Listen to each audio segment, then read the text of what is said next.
Today I'm ranking British SAS, Delta, SEALs, Shayetet 13, and MARSOC into S, A, and B categories using one simple rule. Now, if I snub your favorite, prove it in the comments, and if you overturn me, I'll do 25 burpees in kit at the beginning of my next video. Now here's the rules. Public info only, capability over politics. The simple system is this. S means elite across almost every mission set with historic results. A means legit but with real limitations in scope or legacy. B is proven but just not as deep as A or S. So it's not necessarily a bad tier, but it's just not as good as the others. No scores or totals, just straight calls based on known capabilities. Okay, we're going to lead right out the gate with the U.S. Navy SEAL, sea, air, and land. Now, if you don't know who the Navy SEALs are, then you're living under a rock and, well, I guess we're here to enlighten you. But the Navy SEALs are the United States Navy's most elite component, and they are badasses. Myth versus reality, Hollywood is not a handicap. The standards actually are as brutal as you would see online, if not even more intense. Now, these guys specialize in all sorts of things, but where they really have an edge is in the water. Water first problem solving, right? These are the guys that you see rappelling onto ships and taking over hostage situations on ships. These are the guys that you see kicking indoors on the water. These are the guys that you see in a submarine or, fins swimming to shore. That said, they have multiple insert options. They have global reach. They can swim up, they can sub up, they can scuba up, they can drop out of a plane, they can come out of a helicopter, right? We've seen this through OIF, OEF, and all kinds of different operations over time. I will say the trade-off here is that maritime specialization in operations means that there is a bit of a trade-off as far as whether or not they need to stay in their lane, right? Like the outside looking in, a lot of people would assume that they should stay in water-based roles, but as we've seen in OIF, Iraq, and Afghanistan, they're more than capable of operating on land as well. Here's the deal. Right off the bat, I'm going to give these an A tier.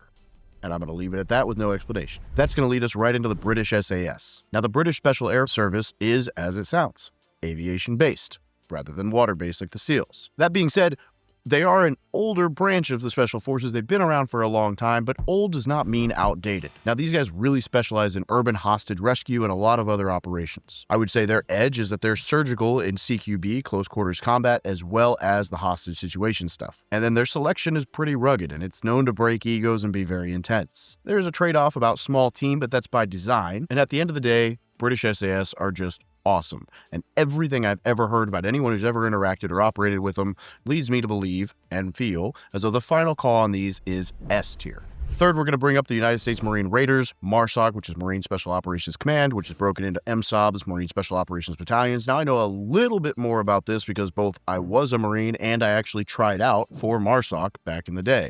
I went through ASPOC, which was the Assessment, Selection, Preparation, Orientation course back in 2013. And unfortunately, I blew my knee out. I tore my IT band. I had a DOR, which is a drop on request, meaning essentially that I quit for medical reasons, under the impression that I'd be able to go back 6 months later. Unfortunately, in that time frame, I got what we call HISted or selected for recruiting duty. Off I went. By the time I left recruiting duty, I was a little older. I was out of a little bit less shape. I was also married and had a kid on the way.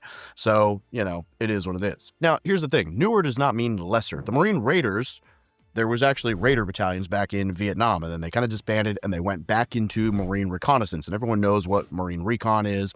And then when they originally stood this back up in the mid to early 2000s, it was a force reconnaissance company from First Recon that they pulled and said, congratulations, you're now MARSOC. And I actually have some friends from this cycle. I have a couple friends that are MARSOC guys. I worked with some of these guys prior to. In fact, one of my buddies, we used to work out in the gym together. He was actually with the Marine Corps band, and then he went on to MARSOC. And these guys are elite. They're awesome. And, obviously I'm a little biased because I'm a Marine. Now, these guys really work well with other components, and they are admittedly the newer Special Forces branch in the U.S. SOCOM community. That said, imagine you take Marine aggression and normal Marine Corps troop like intensity infantry capabilities, and you add all of the special operations funding, and you throw that in, you've got a pretty gnarly beast. That said, it is a younger program, and so I'm going to rank this a B tier because I just don't think that they've had enough time to really earn the recognition or show what they're capable of compared to some other service branches. That leads us into the Shayetet 13, which is the Israeli Naval Commandos, right? And if you know anything about Israel, the Israeli Defense Force is pretty gnarly as is. It is, of course, conscription-based for 2 years, but the Shayetet 13 obviously is a whole different level on top of that because this is their special operations section. They do have a smaller footprint, but they have an outsized effect on water-based ops, and they're really, really solid. These guys also, similar to the SEALs, are incredible at shipboarding at speed and operations in the water. I also think they have an edge because Israel is always seeming to find themselves embroiled in something, which means that these guys probably get as much, if not more, practice or experience than a lot of other service branches and even special operations sections, right? These are like stealth in, violence on, get it on guys that like live, breathe, this is their world. Not to say that the others aren't, but probably just the frequency is really high with these guys comparatively. These guys are niche by design, which means that these guys, unlike the SEALs, I would not say shine in land-based operations, and that is by design. They push that off to the Israeli Defense Force and other operations. Shayetet 13 is primarily more water-based. And so at the end of the day, I'm going to give these guys an A-tier rating as my final call. They are not the top of the top. They are, however, very, very solid. Okay, quick reset so far.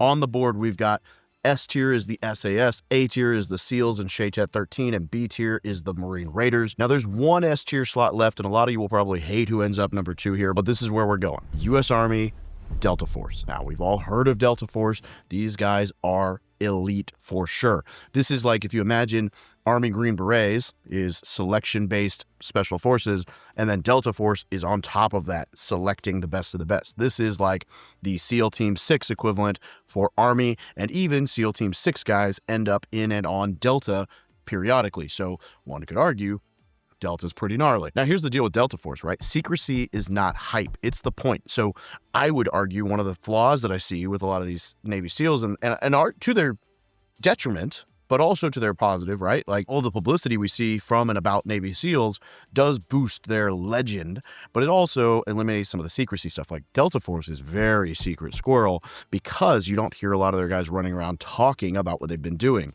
Again, secrecy is not hype. That is the point here. Now, the main mission of Delta Force is high-value target capture in urban areas. Now, there's a ton of other operational stuff that goes in here, but these are the guys that at a high level do high-value target capture, urban, infill, and just the stuff that nobody knows happens. Some of their edges are intra-agency integration, meaning they have people from everybody, and exquisite targeting, right? Like these are precision pinpoint machines when it comes to men. And they also have reps that you just never know anything about, right? Again, we're only using public knowledge here. Like I don't personally know any real Delta operators, or for what I know, I might, and yet I don't know, right? These guys like to hide in the shadows, and they're good, but you don't know how good because they don't publicize their reps in books. Now, here's the trade-off. There's really nothing you're going to see publicly. You don't hear enough about these guys to hear bad, which is good. So at the end of the day, like you already know, these guys are going to go S tier right up there with the SEALs. Now, there's some wild cards here, like the Spetsnaz or the Alpha Group. There's the PJs and the combat controllers, the Rock Marines. There's special forces in Korea. There's Japan. I mean, there are special forces communities all across the world. And obviously, the Russian side Spetsnaz has some pretty gnarly rumors for what they're capable of. The problem is this. I don't know enough about all these guys to talk and do a deep dive on every single community. I've never worked with half of those countries, and so I don't want to just ramble on about some AI-driven, search. So this is what I got. This is what I know. This is the public stuff that I've run across, and this is my ranking system. And if you've got a problem with it, drop it in the comments and prove me wrong so I can get some burpees up in here. Okay, so here's the final board. On S tier, we've got Delta and SAS. On A tier, we've got SEALs and Shayetet 13. On the B tier, we've got Marine Raiders. Now, if you're mad, good. Post your list and vote down in the comments so that we can see who makes it up the top. Now, if the community does overturn me, I'll do those 25 kit burpees and I'll break down your rankings, right? Because I'm curious where I missed the mark on this because admittedly, I'm not perfect. I know, hard to believe.